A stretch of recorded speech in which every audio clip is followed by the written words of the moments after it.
Adieu les mille, je t'aimais bien. Adieu les mille, je t'aimais bien, tu sais. On a chanté les mêmes vins, on a chanté les mêmes vies, on a chanté les mêmes chagrins.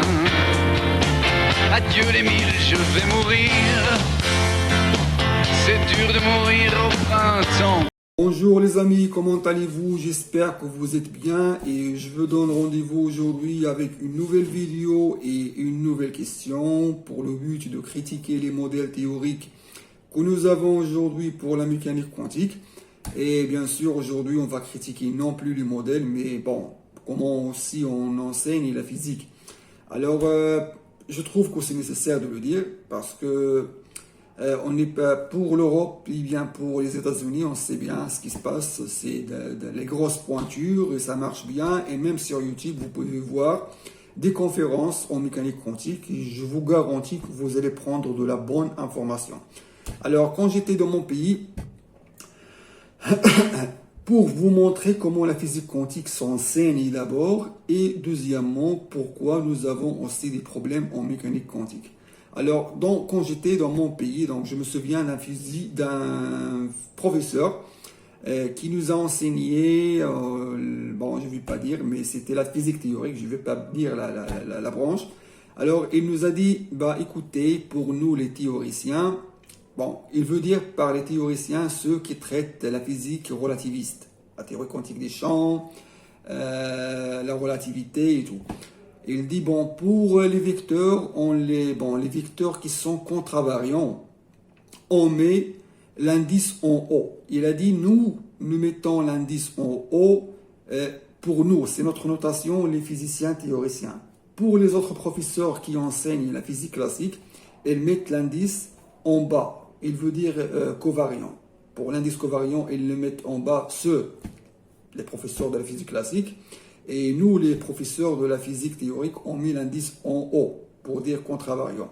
Bon, il ne s'agit pas d'un espace duel, d'un espace vectoriel, bon, tout ça. Alors, c'est bon de dire ça parce que ça ne marche pas la façon qu'ils utilisent pour enseigner la physique. Bon, c'était à Beni Mellal, l'université de Beni Mellal. Je ne vais pas dire aussi ce que c'est FST ou bien polydisciplinaire, mais quand même, c'était comme ça.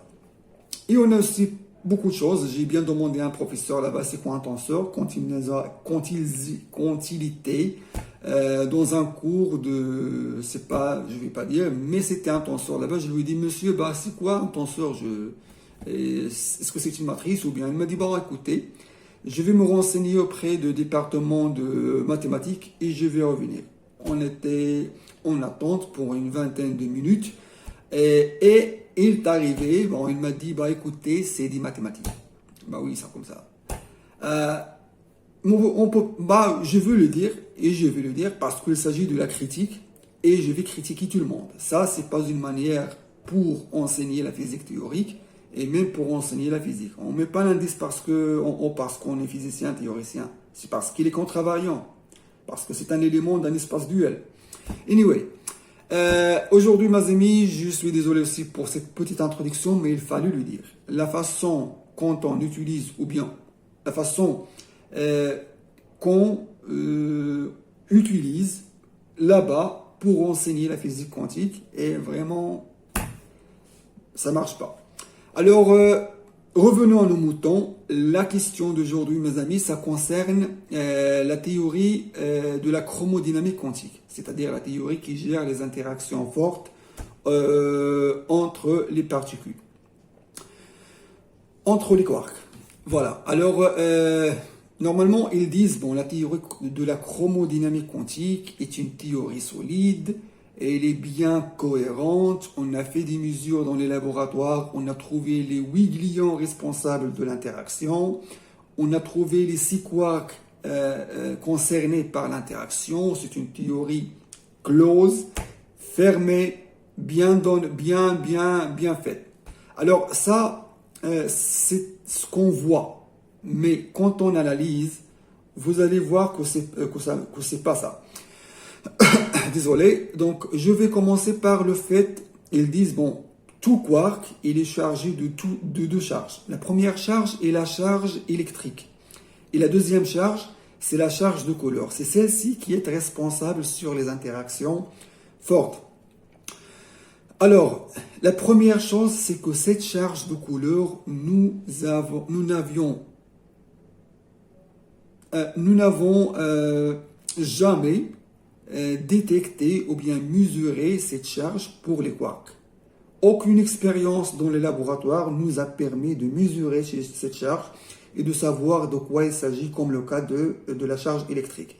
Alors, c'est quoi le problème? On a trouvé les Wigglyons et on a trouvé les 6 quarks comme la théorie prédit et bon, on est content. Alors, attention, la théorie ou bien le modèle standard n'a jamais prédit qu'il existe 6 quarks. C'est juste dans le Lagrangien, on met une sommation de 1 à 6 pour noter qu'il s'agit de 6 quarks. Mais le modèle standard en lui-même n'a jamais prédit qu'il existe 6 quarks selon ce que j'ai vu dans le cours lui-même du modèle standard. Je pense que c'est le cours de la théorie quantique des champs de M. Mikhail Shaposhnikov. Ça veut dire quoi? Ça veut dire comme le cas de la théorie des cordes. La théorie des cordes dit il y en a une hypothèse qui dit qu'à l'intérieur de chaque particule élémentaire, il existe une corde en vibration et selon les vibrations de la corde, on aura une particule bien définie et élémentaire. Ceci, si on l'accepte, alors nous allons tomber en fin de compte dans les équations de champ de la relativité générale. Ça veut dire quoi? Selon eux, la même logique, ça veut dire que la théorie quantique, la théorie des cordes est une théorie correcte, close, n'accepte pas de discussion. Pourquoi? Parce que nous avons, à partir de ce petit postulat, cette petite hypothèse des cordes vibrantes à l'intérieur, on a pu trouver les équations de la relativité générale. Et les équations de la relativité générale, ça marche bien parce que on a maintenant les GPS basés sur la relativité générale, sur les équations de la relativité générale. On a les ondes gravitationnelles, on les a détectées. On a les trous noirs, dernièrement, on les a vus. Alors, ça veut dire quoi? Ça veut dire que la théorie des cordes est une théorie puissante et on doit l'admettre. Bon, c'est comme le cas de la chromodynamique quantique. On a supposé une hypothèse, nous n'avons aucune expérience qui montre vraiment que la charge de couleur existe. On a accepté qu'il existe, cette charge, et ben voilà, en fin de compte, on a trouvé les 6 quarks, entre guillemets, et on a trouvé les Wigglyons.